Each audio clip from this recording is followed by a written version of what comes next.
All right, guys, it's Brandon. So we're going to go through a couple useful scenarios that I don't think the GM marketing girls are smart enough to go through because they don't understand things very well on the dealer level and what causes people to get a bad taste in their mouth with General Motors and their dealerships, as well as the car's prices to fall down when they should stay high.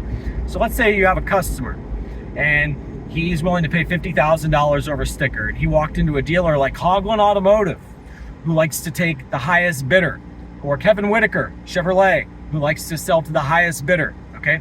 So there's plenty of dealers out there who sell the highest bidder. Let's say that 50 grand is the highest bidder. I don't know what the number is. That's kind of a moot point right now, but just follow me here for the example. So the guy is currently number one on the list, and somebody like Rick Conti communicates with the gentleman and says, you're number one because you're giving us 50 grand over, and that puts you in the number one spot. Unless somebody else offers us more, you're number one. Good to know. He checks in from time to time. Am I still number one? Yep, nobody's outbid you. You're still number one. Great. General Motors comes out with an allocation for a zr1-x for this dealership before they come out with a zr1 allocation. Which you might say, well, that's impossible because zr1x's aren't released yet. Okay, well, let's say the guy is second on the list or third on the list, but same principle applies. He's next up. No, so let's say number one and number two have already been fulfilled. Now the guy's next in line. He knows he's next to get a ZR1. General Motors gives this dealership a ZR1X allocation. Okay?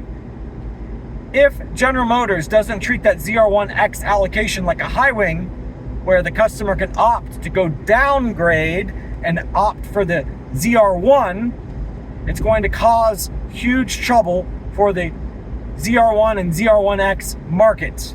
Here's why. That customer who may be like me and he wants nothing to do with the all-wheel drive because he doesn't find it safe, because he knows he's going to take the car in high-speed turns and he doesn't want to deal with glitching bullshit that he can't understand.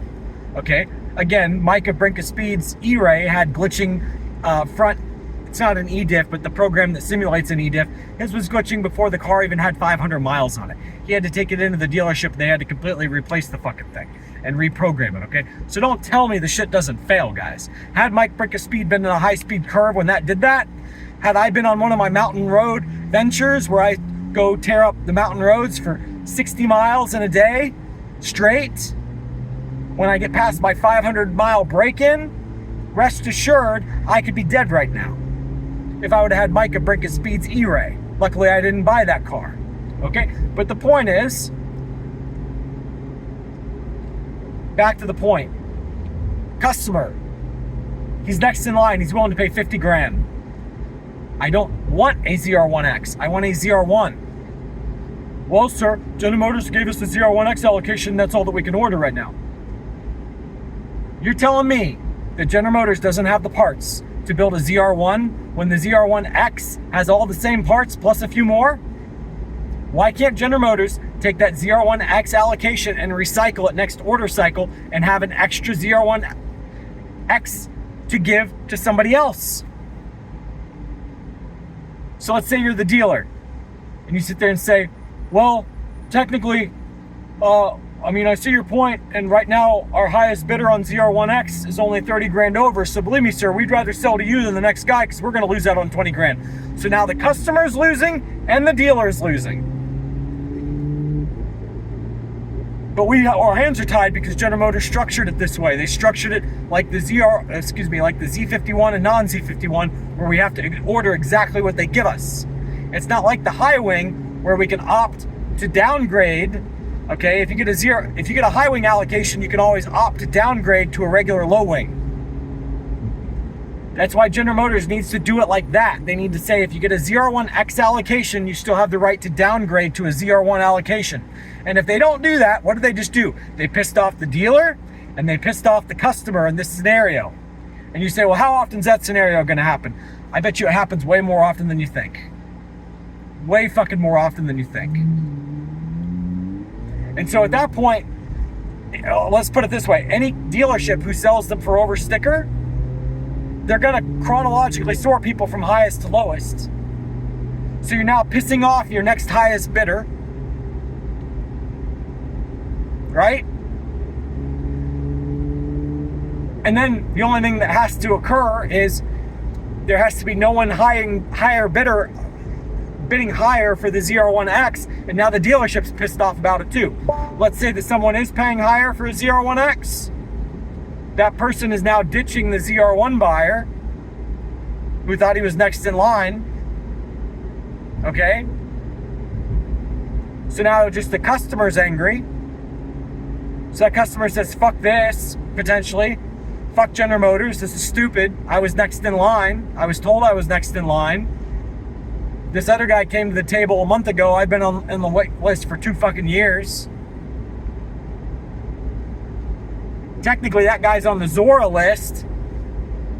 And according to everybody who has any 2 brain cells to rub together, these cars are going to be produced until 2029. So in my belief, the Zora is still coming. That guy needs to get in line on the zr1-x list. Excuse me. That guy needs to get online on the zr1 list and say that he wants a zr1-x. And if he's willing to pay the most for the zr1-x list, for the zr1-x, then let me know that I'm being passed in line by a guy. But I was told yesterday when I checked in that I was the highest bidder on the zr1, and here we are, and I'm not the highest bidder on a zr1. Or I am the highest bidder, and this other guy's only paying 30 grand over. Why is he passing me in line? When he just joined the list, he's paying 20 grand less. It's gonna piss people off, General Motors. It's gonna piss off the millionaires of the world, the billionaires, the people with the money. They're gonna say, fuck this is stupid, fuck General Motors. And the dealership's in a spot, all because General Motors created separate allocations for the cars, which I understand.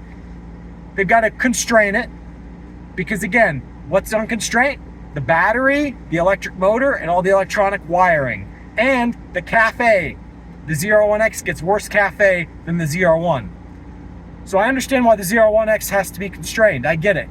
But you need to constrain it like a high wing so that the customer, if they're given a zr1-x and they're next in line, they can either go with the flow and say, yeah, you know what, I'll switch to a zr1-x and pay 50 grand over for that. Or, nah, you know what, I'm only willing to pay 50 grand over for a zr1 because I don't want anything to do with that zr1-x. I'm not interested in a heavy car that's gonna melt tires with fucking brakes that were made for a fucking Mack truck. Because that's what they are. They're fucking huge. They're massive unsprung weight that's unnecessary. Brendan, it's necessary. Oh yeah? Then why is it that the regular ZR1 for 2025 doesn't have those brakes if it's necessary? See, General Motors put themselves into a catch-22. They were so eager because Wendy Miller, we got to win the bet against Brandon. We got to make sure Brandon wins the bet. They were so eager to come out with this 2025 ZR1 that they cut corners, and now they got themselves in a pickle. Is the 2025 ZR1 a death trap with unsafe brakes? Or the brakes on the ZR1-X unnecessary? Which one is it? Well, the ZR1-X weighs extra weight. Okay, but still, even the regular ZR1 for 2026 has bigger brakes. Why would General Motors do that when General Motors is the king of cutting corners and cutting costs?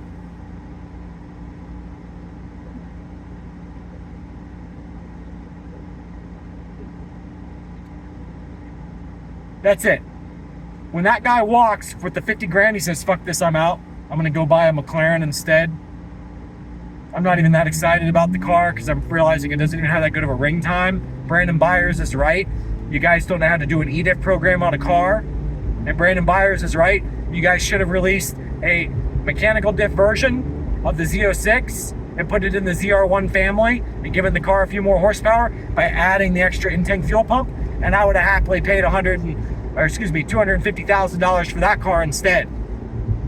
No, you wouldn't have paid that much for that car because all that's different on it's a fuel pump and a differential and a front air pass-through and a big wing. Yeah, why don't you leave it up to us to determine what we pay the extra money for? Because I can tell you right now, I'd much prefer to pay 250 grand for the ZR1 with a mechanical diff and the extra fuel pump than I would a ZR1-X. And that's a fucking fact. And I'm probably not the only one who has the money to afford one of these cars, who knows how to drive, who feels that way, Mark Royce. our marketing girls didn't tell us this part, Brandon. They didn't say that that would be a scenario, because your marketing girls and Wendy Miller are dumber than fuck, aren't they?